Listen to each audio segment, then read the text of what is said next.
माता, प्रभु की कृपा से सब नौका सहित जल में तो उतर गए, किंतु क्या नौका इतनी सुदृढ़ बनी थी जो प्रलय के भयंकर लहरों की थपेड़ों को सहन कर सके, सब सुरक्षित रह सके।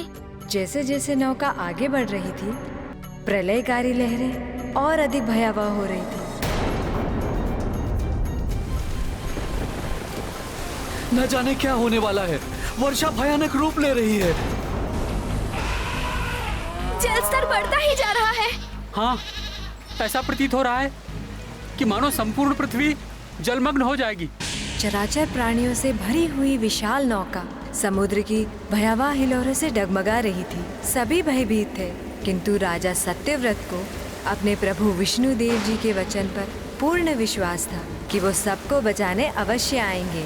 राजन, इन भयावह लहरों को देखकर भयभीत हो रहे हैं, किंतु आपके मुख पर चिंता के कोई चिन्ह दिखाई नहीं देते। ऋषिवर, जिन्हें अपने प्रभु पर विश्वास होता है, उन्हें चिंता करने की क्या आवश्यकता है?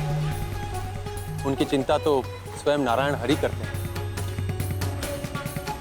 आप सब लोग निश्चिंत रहें, धैर्य रखें, प्रभु हमें बचाने अवश्य आए। हरि ओम नारायण हरि। हरि ओम नारायण हरि। हरि ओम नारायण हरि। हरि ओम नारायण हरि।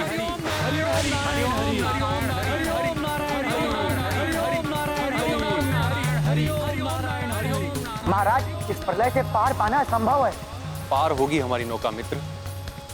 मुझे पूर्ण विश्वास है कि प्रभु हमें इस संकट से बचाने अवश्य आएंगे।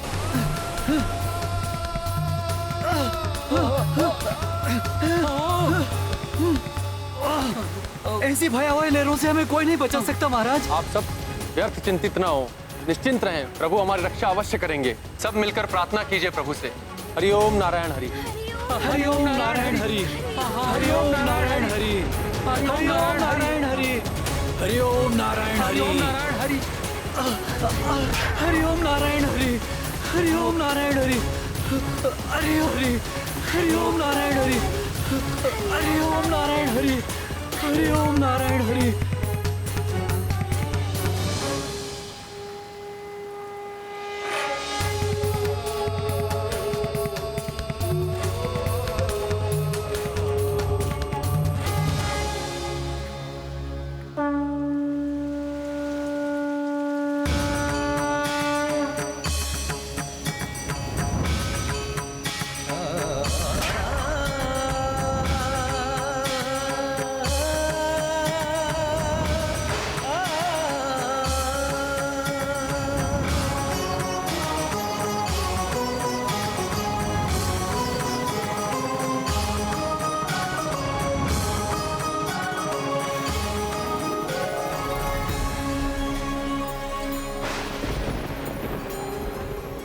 प्रभु, हमें विश्वास था कि आप हम भक्तों की रक्षा के लिए अवश्य आएंगे प्रभु।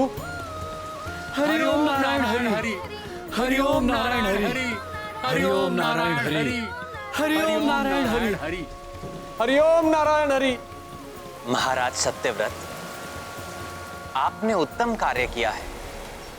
मैं आपके प्रयत्नों से प्रसन्न हूं।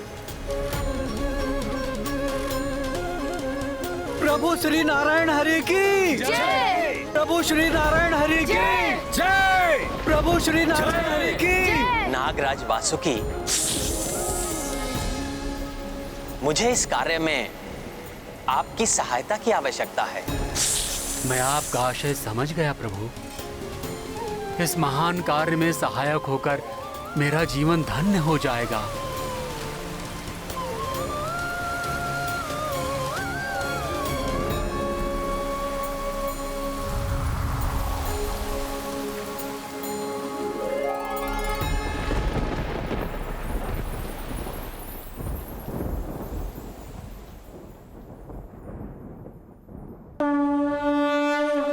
सृष्टि सृजन के काज हितारथ, सत्य व्रत करते पुरुषारथ।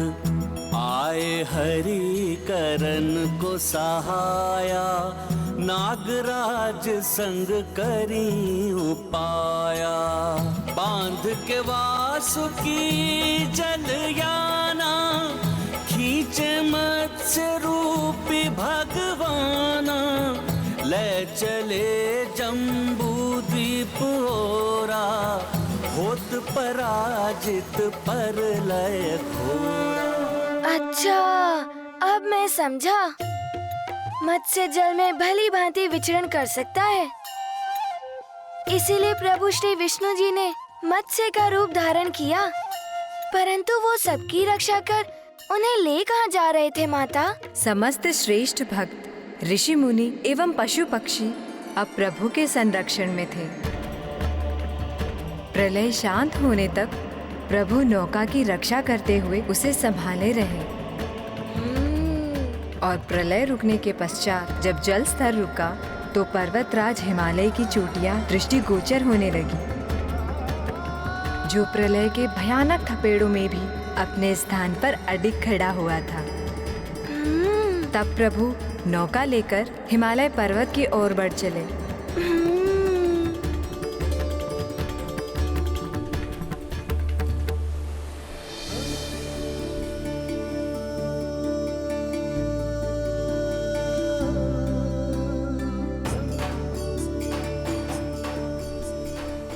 वो देखो पर्वत, अंततः हमारे प्रभु ने हमें पृथ्वी के एक भाग तक पहुंचा ही दिया। ये तो जम्बू द्वीप प्रतीत हो रहा है। हाँ प्रभु, हमें पुण्य भूमि जम्बू द्वीप लेकर आए हैं।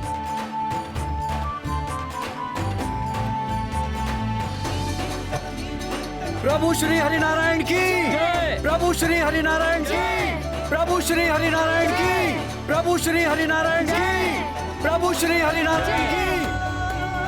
हरिओम नारायण हरि, हरिओम नारायण हरि, हरिओम नारायण हरि, हरिओम नारायण हरि।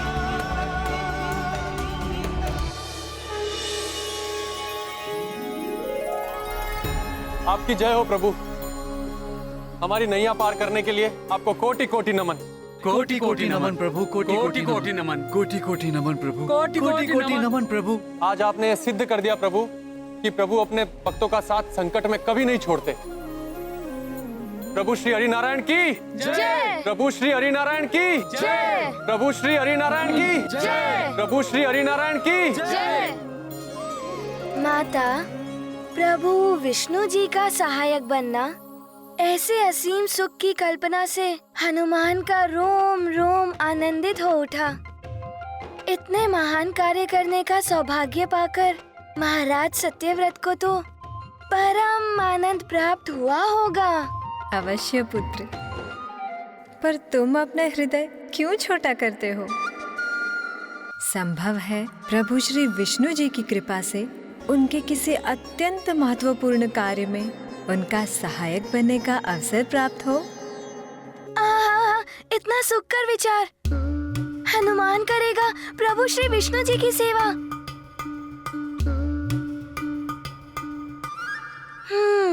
परंतु माता, आप अवश्य स्नेहवश हनुमान को प्रसन्न करने के लिए मधुर वचन कह रही हैं। अबोध वानर बालक हनुमान अपना ही ध्यान नहीं रख पाता, प्रभु विष्णु जी की क्या सहायता करेगा? पुत्र हनुमान, तुम्हारा ये भोला रूप अत्यंत मनोहर है। सुनो पुत्र, प्रभु विष्णु जी की भक्ति तो अक्षम को भी सक्षम बना देती है। निर्मल हृदय से उनकी भक्ति करने वालों को वो अवश्य उद्धार करते हैं। हाँ माता, प्रभु विष्णु जी के मत्स्य अवतार के दिव्य प्रसंग से हनुमान को एक परम ज्ञान प्राप्त हुआ है। प्रभु विष्णु जी प्रलय काल में भी अवतार लेकर उनकी रक्षा के लिए आते हैं, जो धर्म का पालन करते हैं और श्रद्धा भाव से प्रभु की भक्ति करते हैं, भले ही इसके लिए उन्हें अपने ही नियम के विरुद्ध क्यों न जाना पड़े। सत्य है पुत्र, परंतु जो अधर्म पथ पर चलते हैं या धर्म का तिरस्कार करते हैं, उनको प्रभु विष्णु जी का संरक्षण नहीं मिलता, अपितु अपने दुष्कर्मों से प्रभु के कोप को जागृत कर ऐसे पापी जीव स्वयं अपने काल को आमंत्रित करते हैं। धर्म की अवहेलना तो स्वयं प्रभु नारायण की अवहेलना है माता। इतना दुस्साहस कौन कर सकता है, बताइए ना माता। दंभ का अंधकार जिनके विवेक की ज्योति हर लेता है, वही ऐसे कर्म करते हैं पुत्र। प्रलय काल में महाविनाश के भयंकर अंधकार से अनेकों अधर्मी असुरों का जन्म हुआ। उनमें से सबसे भयानक दुष्ट असुर ने उनका नेतृत्व संभाला। उनका नाम क्या था माता, शीघ्र बताइए। उसका नाम था हयग्रीव।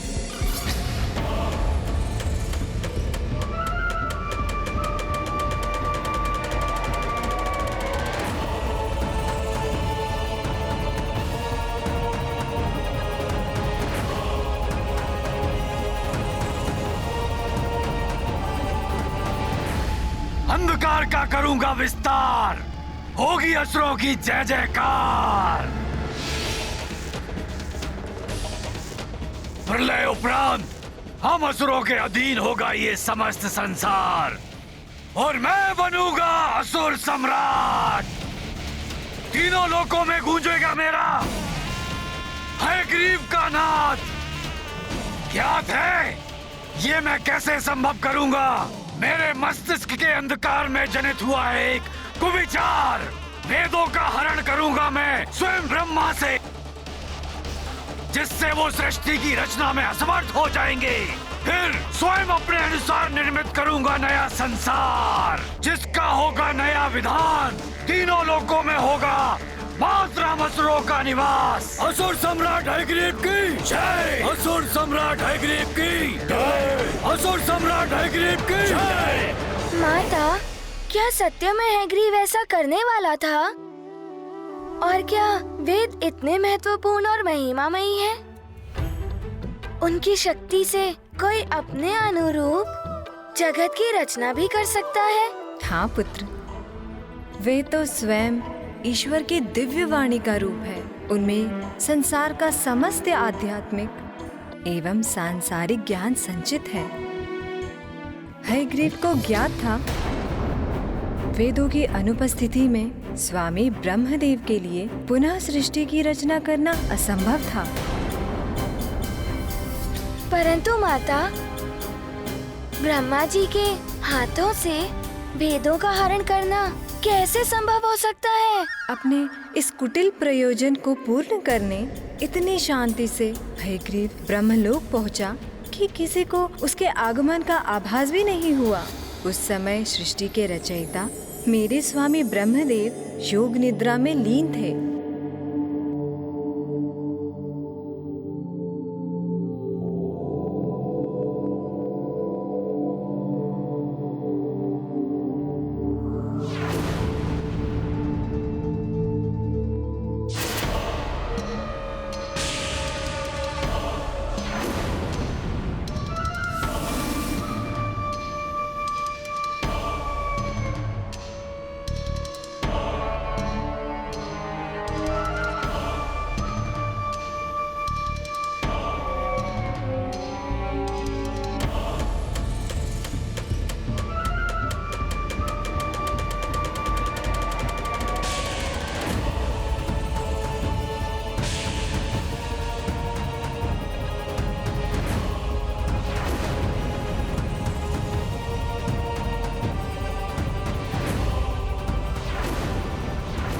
अंधकार का करूंगा विस्तार। प्रण किया था मैंने, अपने हाथों से वेद हर कर ले जाऊंगा। देखिए ब्रह्मा जी, अपने प्रण में सफल हुआ मैं।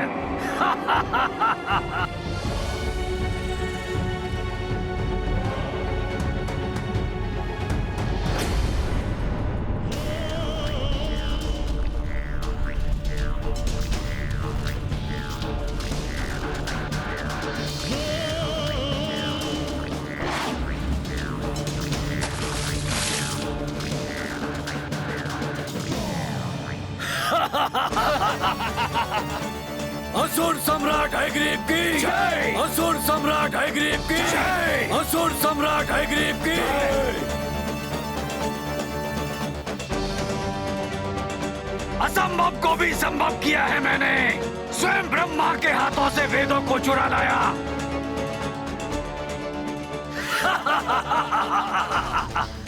अनूठी उपलब्धि का उत्सव अवश्य मनाएगा असुर समाज, परंतु अभी हमें सावधान रहकर प्रलय काल के अंत तक इन वेदों को सुरक्षित रखना होगा।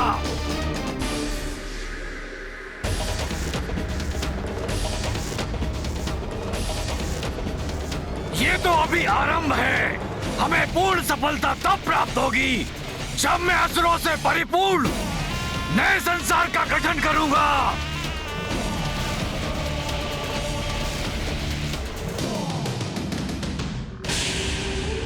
इन वेदों के साथ मैं इस शंख में छुप जाऊंगा।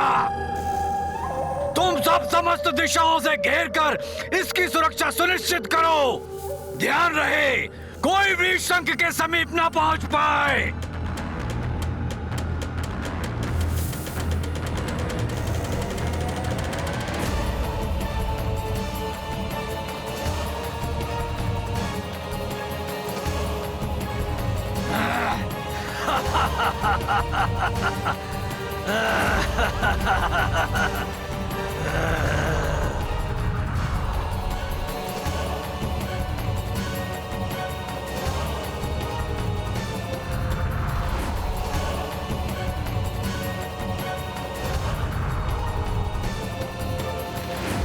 अर्थात हैग्रीव ने वेदों को छुपाकर रखने का पूर्ण प्रबंध कर लिया था। हाँ पुत्र, परंतु यह उसकी मूर्खता थी, क्योंकि सर्वव्यापी सर्वज्ञाता प्रभु विष्णु जी से ब्रह्मांड का कोई भी भेद नहीं छुपता।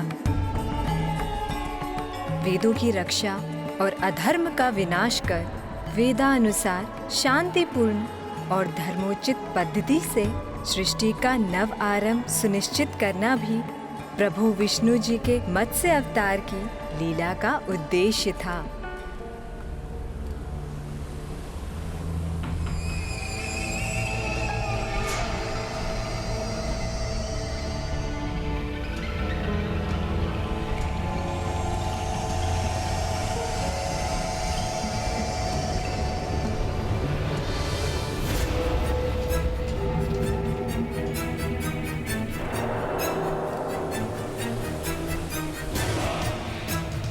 सावधान, भाग जाओ यहाँ से।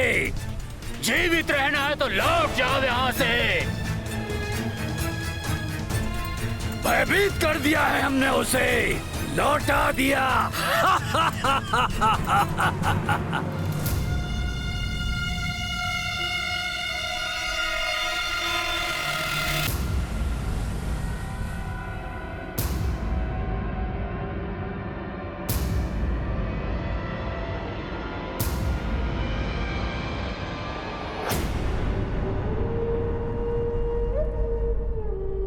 ये मत्स्य यहाँ तक कैसे पहुंच गया?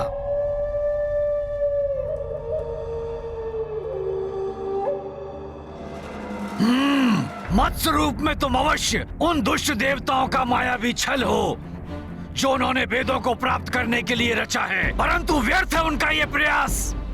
हैग्रीव से वेदों को कोई नहीं छीन सकता। तुम्हारे जैसे सूक्ष्म आकार के मत्स्य तो कदापि नहीं। तुम्हें तो मैं अपना मुख खोले बिना ही निगल सकता हूँ।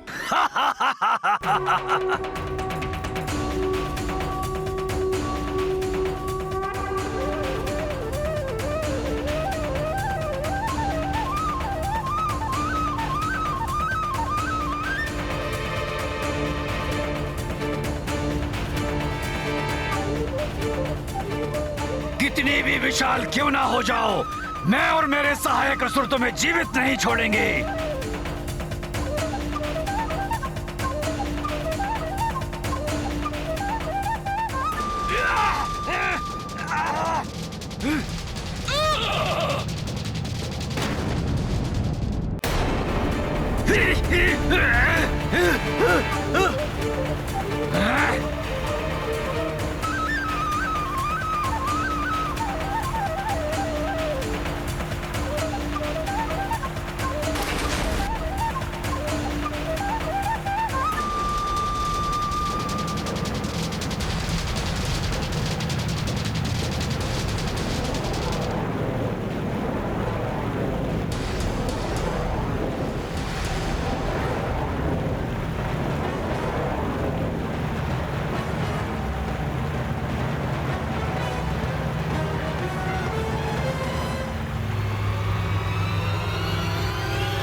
प्रतीत होता है तुम्हारी उद्दंडता का दंड देना ही होगा मुझे।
प्रणाम प्रभु नारायण। निद्रा से जागृत होते ही आपके इस अद्भुत लीला रूप में आपके दर्शन पाकर मैं धन्य हुआ प्रभु। प्रणाम ब्रह्मदेव जी।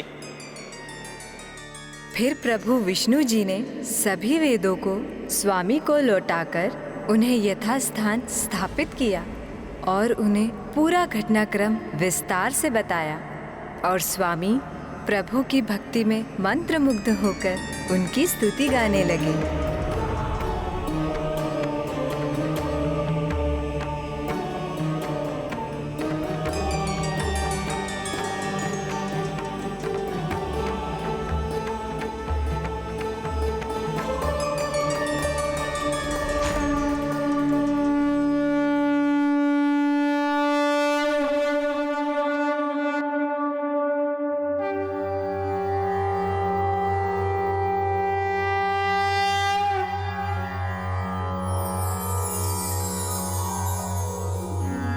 सशंख चक्रम सकिरीट कुंडलम सपीत वस्त्रम सरसीरुहे क्षणम सहार वक्षस्थल शोभिकौस्तुभम नमामि विष्णुं शिरसा चतुर्भुजम।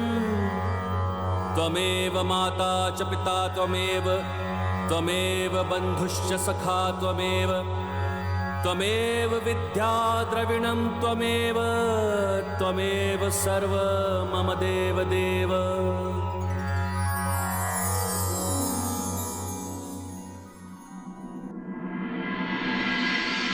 हनुमान, प्रभु विष्णु जी के मत्स्य अवतार की लीला के प्रसंग से तुमने क्या ग्रहण किया? माता, हनुमान को ज्ञात हुआ कि अधर्म और अनुचित उद्देश्य से प्रेरित बुद्धि में अहंकार का वास होता है, जिससे व्यक्ति की मति भ्रष्ट हो जाती है। वो भ्रमित होकर अपनी संहारक शक्ति पर अटूट विश्वास कर बैठता है, जो उसी का पतन करवाता है। असुर हैग्रीव इतना आश्वस्त था कि वो तो समझ ही नहीं पाया कि जो त्रिलोकों के स्वामी हैं और सर्वत्र व्याप्त हैं, उन सर्वशक्तिमान प्रभु विष्णु जी को छलना, उनको पराजित करना तो असंभव है। उसका भ्रम ही उसके और उसके सहयोगियों के विनाश का कारण बना।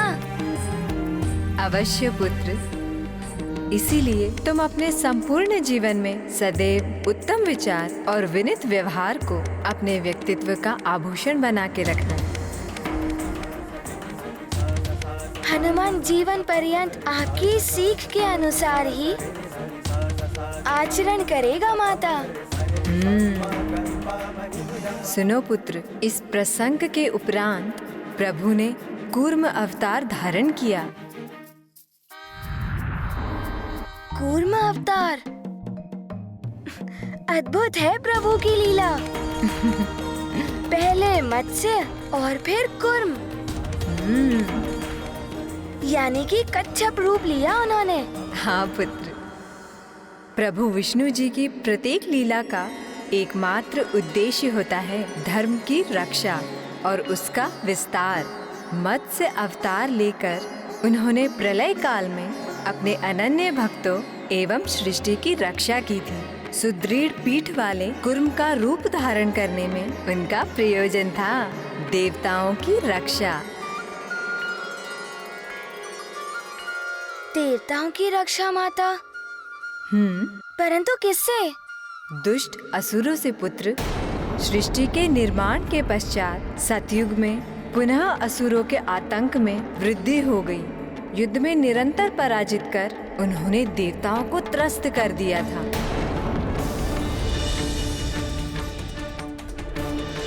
परंतु माता, देवताओं की शक्ति तो असुरों से कहीं अधिक होती है। फिर असुर उन पर विजय पाने में कैसे सक्षम हो गए? ऋषि दुर्वासा के श्राप के प्रभाव से समस्त देवगण निर्वीर्य हो गए थे पुत्र। मैं ऋषि दुर्वासा आपको श्राप देता हूँ। इस धृष्टता के दंड स्वरूप आप श्रीहीन हो जाएंगे।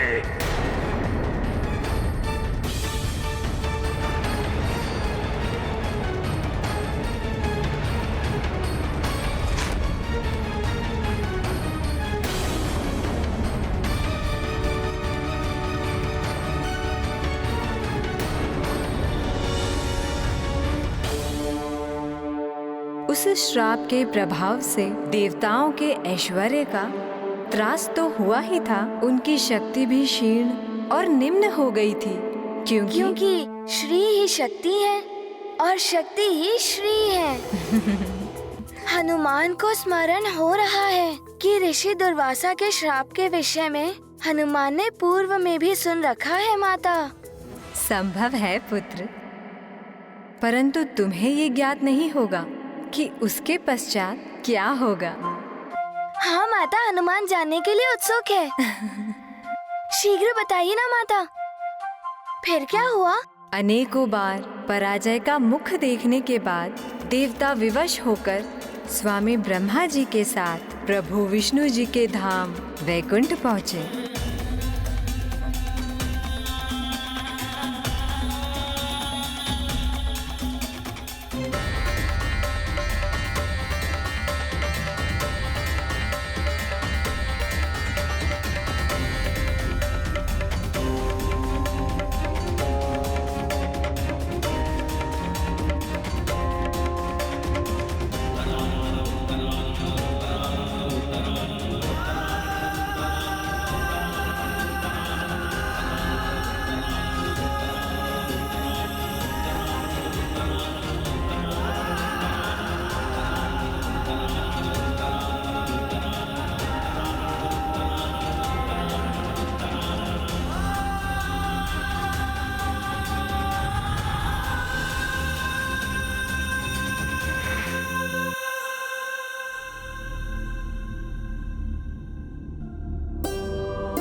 शयनं पद्मनाभं सुरेशं विश्वाधारं गगनसदृशं मेघवर्णशुभांगम्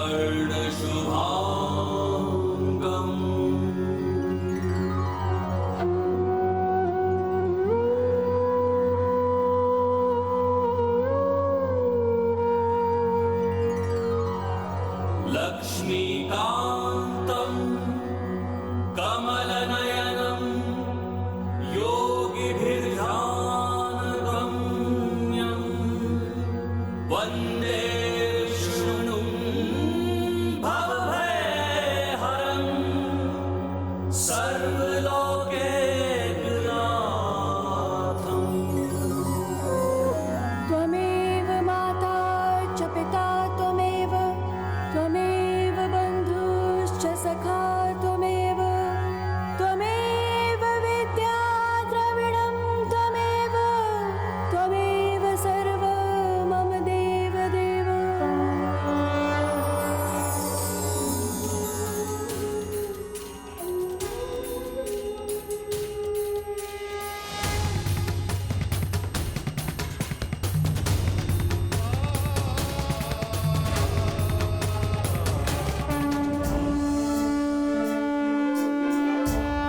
प्रणाम।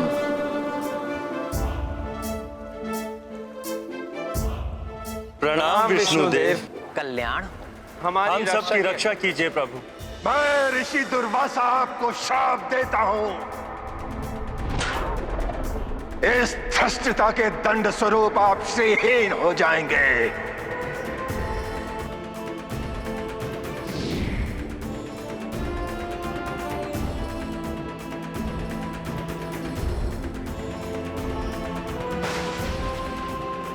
मुझे आपकी चिंता का कारण ज्ञात है, परंतु इसका निदान स्वयं श्री लक्ष्मी जी के देवलोक में पुनरागमन से ही संभव है।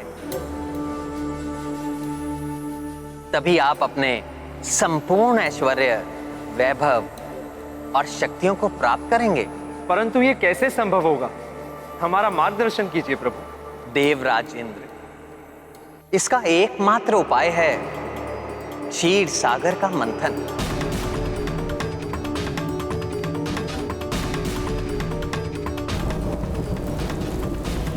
जिससे आप अनेक दिव्य एवं बहुमूल्य निधियों के साथ अमृत भी प्राप्त करेंगे। आप अमरत्व के भागी होंगे। हे प्रभु, आपके आदेश का पालन हम सभी देवताओं के लिए परम कर्तव्य है। देवलोक पर छाए संकटों के बादलों से उसे मुक्ति दिलाने के लिए हम हर संभव प्रयास करने के लिए तत्पर हैं। परंतु प्रभु, क्षीर सागर का मंथन कैसे होगा? क्षीर सागर का मंथन इतना सहज नहीं है देवराजन। उसके लिए आप देवताओं की उपस्थिति पर्याप्त नहीं। इसमें असुरों और दैत्यों का सहयोग भी चाहिए।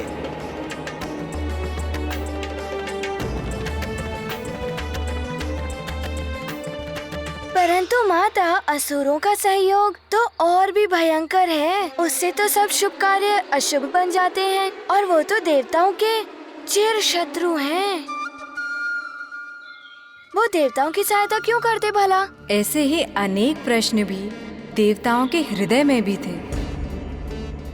वो भी प्रभु वचनों से चकित थे, परंतु प्रभु का आदेश था। इस कार्य सिद्धि के लिए असुरों की सहायता अनिवार्य थी। इसीलिए देवताओं ने असुरों से संधि कर ली और सागर मंथन से प्राप्त होने वाली निधियों का बंटवारा करने का प्रण भी लिया।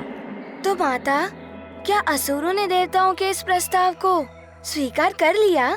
हाँ पुत्र, असुर सागर मंथन के लिए प्रस्तुत तो हो गए, परंतु उन्होंने पूर्व में ही देवताओं से अमृत हरने की योजना गठित कर ली थी। इसका अर्थ है माता, उन्होंने अपनी आसुरी स्वभाव के अनुसार उस महामंथन में भाग लेने के पूर्व ही महाषड्यंत्र भी रच लिया था। पुत्र, शत्रु, मित्र और सहभागी को तो कोई भी छल सकता है, परंतु कण कण में व्याप्त सर्वव्यापी सर्वज्ञाता प्रभु को छलने की सामर्थ्य भला किसमें है? प्रभु को असुरों के इस योजना का ज्ञान था, परंतु प्रभु की सभी लीलाओं में कोई गूढ़ अर्थ एवं उद्देश्य निहित होता है, जिसका रहस्य उचित समय पर ही उजागर होता है। परंतु दुग्ध के समान उज्जवल विशाल क्षीर सागर का दोहन कैसे हो, ये विचार कर अति विशाल मंदराचल पर्वत को भी आमंत्रित किया गया कि वो इस मंथन में मथनी बने और नागराज वासुकी डोर बने, जिससे सागर मंथन संभव हो। परंतु माता, नागराज वासुकी के शीश की ओर से उन्हें पकड़ना तो संकटमय हो सकता था। तो फिर देवताओं और असुरों में क्या निर्धारित हुआ कि उनके दोनों ओर कौन रहेगा? तुम बहुत बुद्धिमान हो हनुमान, ये सत्य है। नागराज वासुकी के शीर्ष की ओर स्थित होने से मंथन प्रक्रिया में नागराज के मुख से प्रवाहित भीषण विष देवताओं को आहत कर देता, परंतु उन्हें ज्ञात था कि सरल आग्रह से असुर नागराज के मुख की ओर रहने के लिए कदापि सहमत नहीं होंगे। माता, इस संकट का समाधान कैसे किया देवताओं ने? शीघ्र बताइए माता, क्या हुआ? प्रभु विष्णु जी के सुझाव पर देवताओं ने असुरों से कहा कि श्रेष्ठता के अनुसार उन्हें नागराज के मुख की ओर रहने का अधिकार है। असुरों ने इसे अपना अपमान माना और हट करने लगे कि यदि उन्हें ये अधिकार नहीं मिला तो वे सागर मंथन में भाग नहीं लेंगे। यही तो देवता चाहते थे।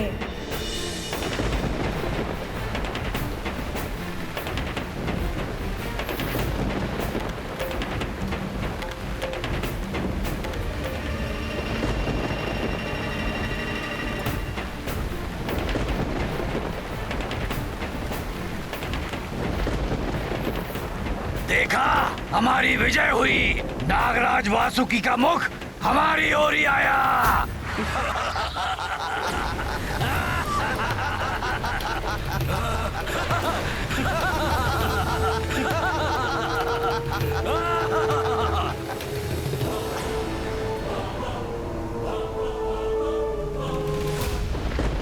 इसीलिए कहते हैं शक्ति के साथ बुद्धि का होना आवश्यक होता है, क्योंकि बुद्धि बल पर सदैव भारी पड़ती है।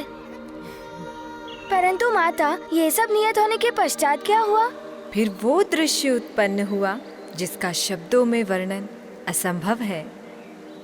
देवताओं और असुरों ने मिलकर क्षीर सागर का मंथन प्रारंभ किया। महानतम बलि की, महानतम बलि की, महानतम बलि की।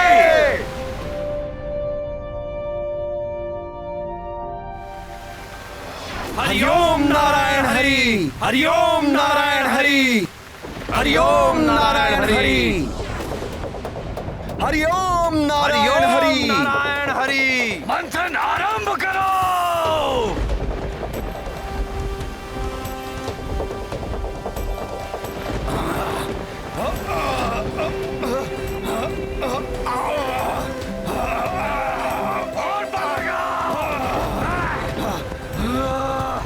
हरिओम नारायण हरि, हरिओम नारायण हरि, हरिओम नारायण, हरिओम नारायण हरि, नारायण हरि, हरिओम नारायण हरि, हरिओम नारायण हरि, हरिओम नारायण हरि।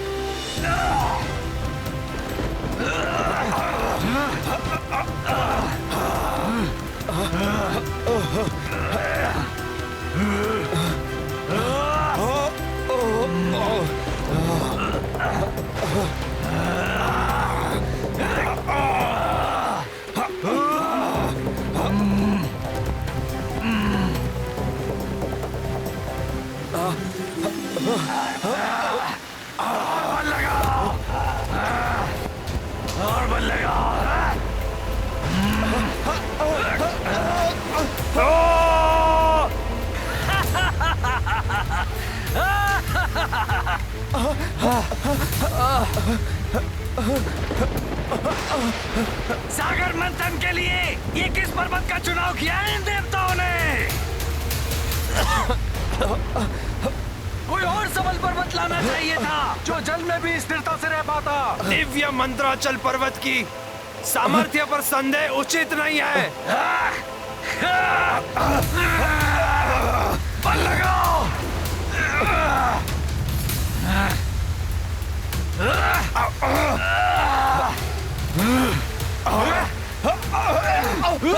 वो जल निमग्न हो रहे हैं क्योंकि हमने इस क्षीर सागर के अथाह जल में उन्हें स्थित करने के लिए कोई ठोस आधार नहीं दिया। हमारा श्रम और समय व्यर्थ करने से पूर्व ये सोच विचार करना चाहिए था देवताओं। पर दोष हमारा ही है। इन देवों पर विश्वास कर कर हमने घोर भूल की है। हरिओम नारायण हरि, हरिओम नारायण हरि, हरिओम नारायण हरि, हरिओम नारायण हरि, हरिओम नारायण हरि।